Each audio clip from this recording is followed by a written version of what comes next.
Hi, this is Tim of the 1916 Company. Welcome and thanks for logging on. If you love this watch, email me. I am still tmasso at thewatchbox.com. It is still in the description below. It is still your purchase and pricing email question line for buying this or any watch you see on any of our platforms. Please reach out to me directly. I am tmasso at thewatchbox.com. Today, we are discussing a 2023 launch based on the 1995 original. This is the Chronoswiss Opus chronograph in titanium with CVD green dial. The timepiece pays tribute to Gerd Rudiger Lang's famed skeleton chronograph that debuted in the mid-90s, democratizing the skeleton-style watch, and really a trendsetter like none other. It spawned a million imitators. But you can't beat the original. Here we have a modern interpretation from the now Lucerne-based Chronoswiss, and you can see it's a substantial but not overwhelming watch at 41 millimeters in diameter, 15 millimeters thick, 50.3 millimeters from lug tip to lug tip with a 21 millimeter spacing between the lugs.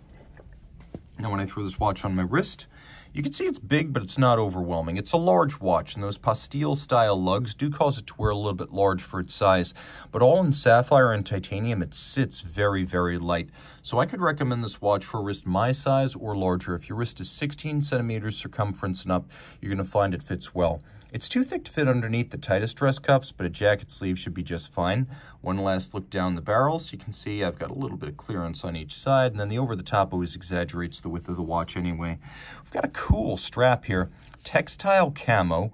We've got a blended folded edge and monotone stitch, and then on the bottom, sort of Alcantara-like material, synthetic suede, super slick and upscale. This is what you'll find on the headliners of really expensive cars, or the touch points like the shift knob and the steering wheel of high-performance cars.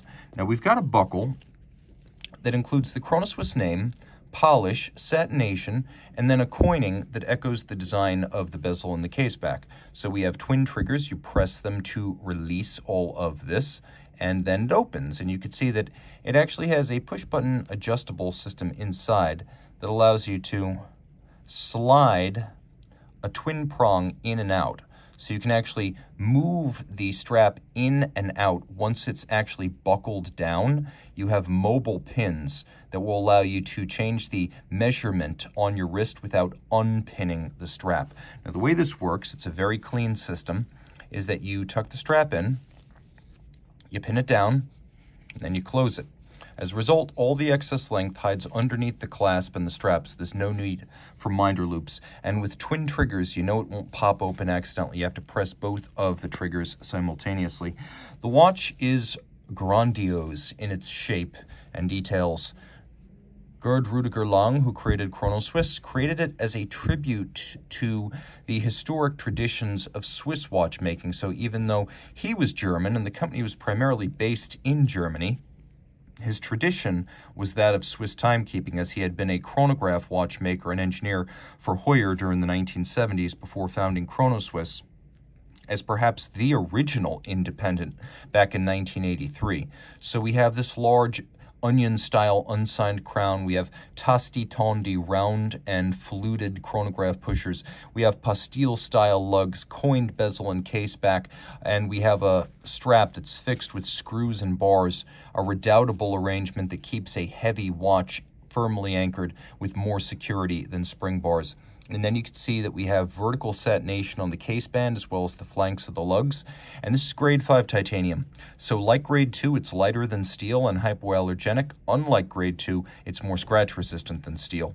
Now the dial, it's green, and it is chemical vapor deposition, which is a process that uses adherence of chemical vapor elements to coat a color. It's a little bit different than PVD. PVD tends to be a line of sight technique that can create uneven coatings, whereas CVD, being gaseous, envelops all the components. We've got a really nice distribution of this sort of forest metallic green. Now it is a skeleton dial.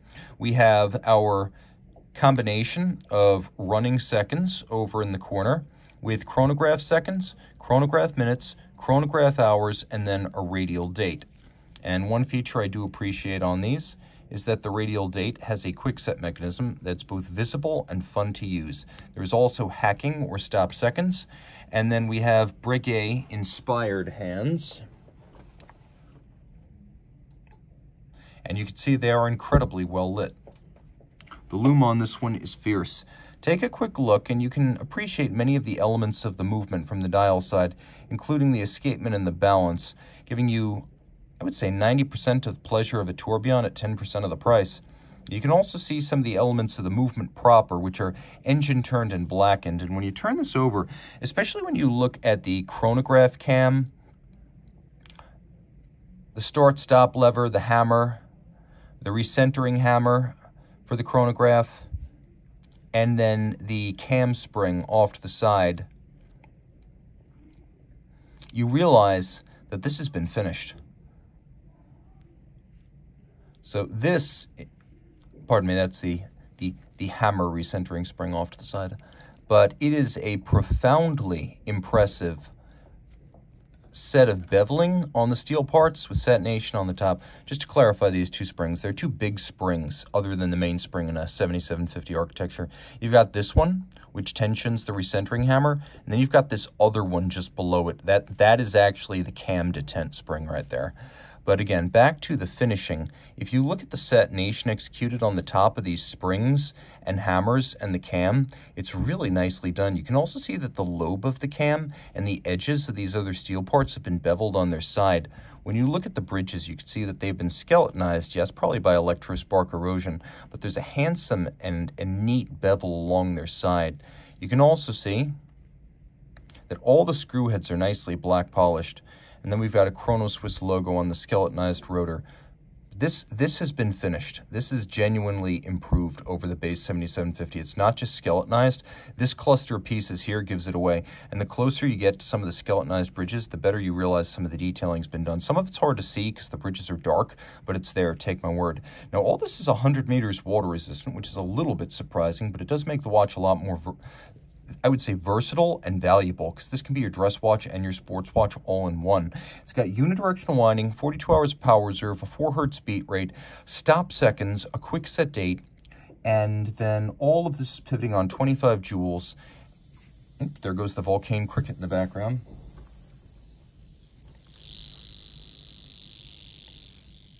That'll be back later. And you've got a combination of a cam system with an oscillating pinion. And the cam is pretty self-explanatory, but here it's tuned to a high degree that makes it a tactile competitor to a column wheel. And then you can see there's a little wire spring. The little wire spring right there is the clutch spring, and what's next to it is actually the clutch that carries the oscillating pinion. You can't quite see the oscillating pinion. It's underneath the winding bridge here, but you can see how that clutch moves very slightly.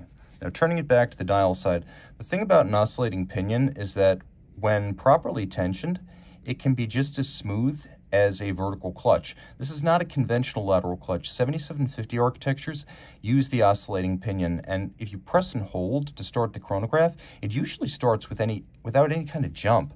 And F. Pigeon, De Bethune, Richard Mille have recently resurfaced the oscillating pinion because it allows you to create a aesthetically pleasing traditional lateral clutch with a lot of the precision you get in a vertical clutch. So lots to love here. Reach out to T. Masso at thewatchbox.com for purchase and pricing details.